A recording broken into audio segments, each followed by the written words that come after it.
안녕하세요. 지지옥션TV 이주연입니다. 자, 오늘 부동산 Q&A 사연 한번 읽어보도록 하겠습니다. 경매 사건을 검색하던 중 궁금증이 생겨서 문의드립니다. 강남구 청남동에 있는 아파트인데요. 6번이나 유찰을 거듭한 끝에 감정가의 약 27%에 낙찰이 되었습니다.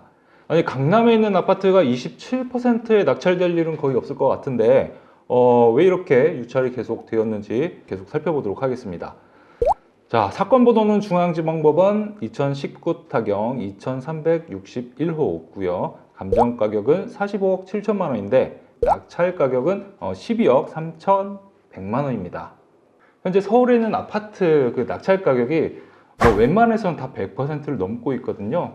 자, 그런데 감정 가격의 27%의 낙찰이 되었다면 뭔가 문제가 있을 것으로 예상이 되는데요.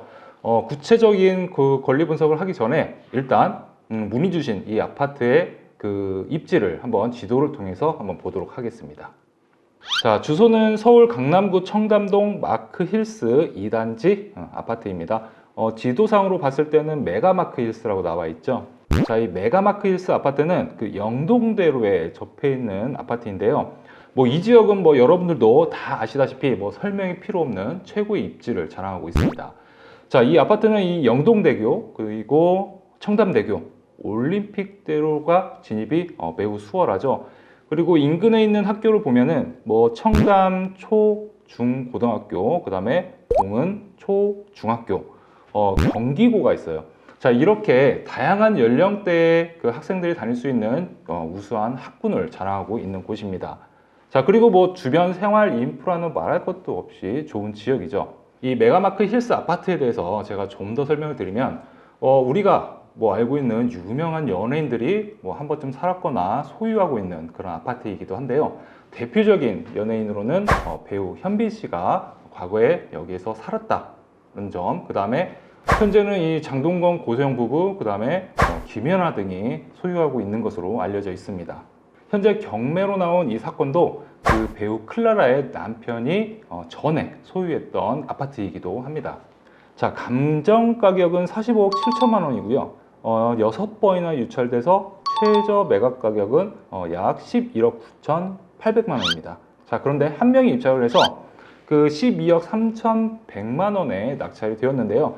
전용 면적은 58.3평이고 그 분양 면적은 72평형. 방 5개, 욕실 3개 구조로 되어 있습니다. 본격적으로 등기부 등본을 보면서 권리 분석을 해보도록 하겠습니다. 우선 갑구를 보면은요, 2019년 1월 11일에 소유권이 이전된 것을 볼 수가 있죠. 그리고 2019년 3월에 경매 개시 결정 등기가 된 내용도 확인할 수가 있습니다. 자, 그 이후에 2019년과 2020년에 그 등기된 압류 3건이 있는데요. 자, 이런 채권은 모두 말소가 되기 때문에 갑구에서는 특별히 문제가 없다라고 정리할 수가 있겠습니다. 자, 그 다음에 등기부 등본 을구를 한번 보도록 하겠습니다. 자, 2019년 1월 11일에 이 전세권 35억 원이 설정된 것을 볼 수가 있고요. 같은 날인 2019년 1월 11일과 2019년 2월 22일에 근저당권이 설정된 것도 볼 수가 있습니다. 자, 우리가 여기서 판단해야 할 게 지금 현재 김 씨의 전세권과 이 씨의 근저당권이 같은 날짜죠. 자, 그러면 이 전세권이 선순위 전세권인지 후순위 전세권인지를 우리가 먼저 판단을 해야 합니다. 자, 왜냐하면 선순위 전세권이라면 낙찰자가 그 전세금을 인수할 수도 있고 인수하지 않을 수도 있기 때문에 우리가 그 권리 분석을 먼저 해봐야겠죠. 자, 권리의 순서를 정하는 그 기준은요, 갑구와 을구, 즉 다른 구에 있을 때에는 그 접수 일자를 기준으로 해서 그 접수 일자가 빠른 권리가 더 우선순위를 갖게 되는 거고요. 그 다음에 갑구에 있는 권리들 혹은 을구에 있는 권리들, 즉 같은 구에 있는 권리들은 그 순위 번호를 기준으로 해서 그 권리의 순서를 정하게 되어 있습니다.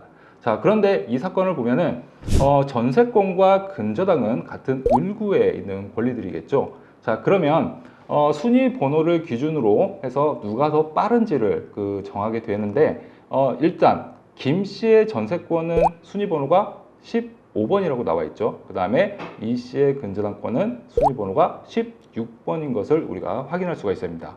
자, 그렇다면 이 전세권이 갑구에 있는 권리보다 접수일자가 더 빠르기 때문에 일단 갑구에 있는 권리보다는 빨라요. 그 다음에 을구에 있는 권리 중에서 근저당보다 더 순위가 빠르기 때문에 근저당보다도 더 빠른 순서의 권리다라고 정리할 수가 있습니다. 자, 그러면 결론적으로 이 전세권은 선순위 전세권이 되는 거죠. 자, 그렇다면 우리가 이 선순위 전세권에 대한 권리 분석을 할 줄 알아야만 합니다.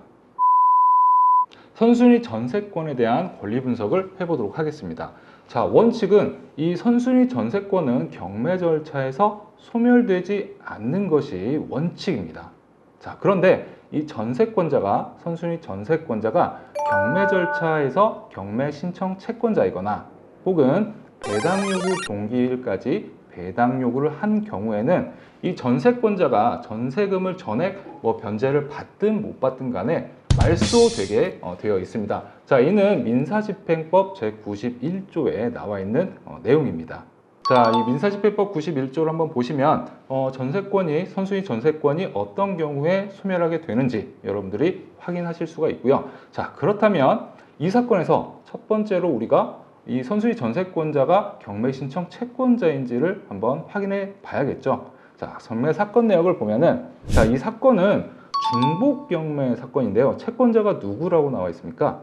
바로 EC로 나와 있고요. 그 다음에는 삼성물산으로 나와 있습니다. 자, 그렇다면 따라서 이 전세권자가 경매 신청 채권자는 아니다 라고 판단할 수가 있겠죠. 자, 그 다음 배당 요구를 했는지 안 했는지를 우리가 판단해 봐야 합니다. 자, 그 부분은 매각물건 명세서를 보면 되는데요. 자, 매각물건 명세서를 한번 보도록 하겠습니다. 자, 일단 점유 권한을 보면은 전세권자 이렇게 나와 있고요. 그 다음에 보증금란에는 35억 원 나와 있습니다. 자, 그리고 그 옆에 배당 요구 여부란이 나와 있죠. 자, 근데 그 밑에 어떻게 나와 있습니까? 현재 공란으로 비어 있다는 것을 우리가 확인할 수가 있습니다. 자, 이 얘기는 전세권자가 배당 요구를 하지 않았다는 뜻인데요. 자, 이렇게 되면 낙찰자가 전세보증금 35억 원을 전액 인수해야 한다라고 판단하시면 되겠습니다. 자, 다시 한번 정리할게요. 이 선순위 전세권자가 경매 신청 채권자가 아니다. 그리고 두 번째, 배당 요구 종기일까지 배당 요구도 하지 않았다. 자, 그렇기 때문에 낙찰자가 전세금 35억 원은 전액 인수해야 한다라고 정리할 수 있겠습니다. 자, 그럼 이 사건은 낙찰자가 12억 3,100만 원의 낙찰을 받았는데요. 전세보증금 35억 원을 인수해야 하니까 결국은 47억 3,100만 원의 낙찰을 받은 것과 똑같습니다. 따라서 이 사건은 전세보증금 인수 문제 때문에 계속 유찰이 될 수밖에 없었던 그런 사건입니다. 그렇다면 낙찰자가 권리 분석을 잘못해서 시세보다 좀 더 비싸게 산 게 아니냐, 즉 실패한 투자를 한 게 아니냐라고 생각하실 수도 있는데, 제가 현재 나와 있는 그 매물을 보니까 매매 효과는 지금 한 60억 정도 하고 있고요. 전세가는 50억 정도 하고 있습니다. 자, 그렇게 치면은 자연스럽게 이 낙찰자는 갭 투자 형식으로 경매 물건을 매수한 것으로 볼 수가 있겠죠. 자, 그리고 지금 어떤 시장 상황으로 봤을 때는 나중에 상당한 시세 차익을 얻을 수도 있는 그런 기회를 잡았다라고 볼 수도 있습니다. 이렇게 권리 분석만 철저히 할 수 있으면요, 1차적으로 그 경매 물건의 리스크를 피할 수가 있고 2차적으로는 수익을 창출할 수 있는 기회가 다가올 수도 있습니다.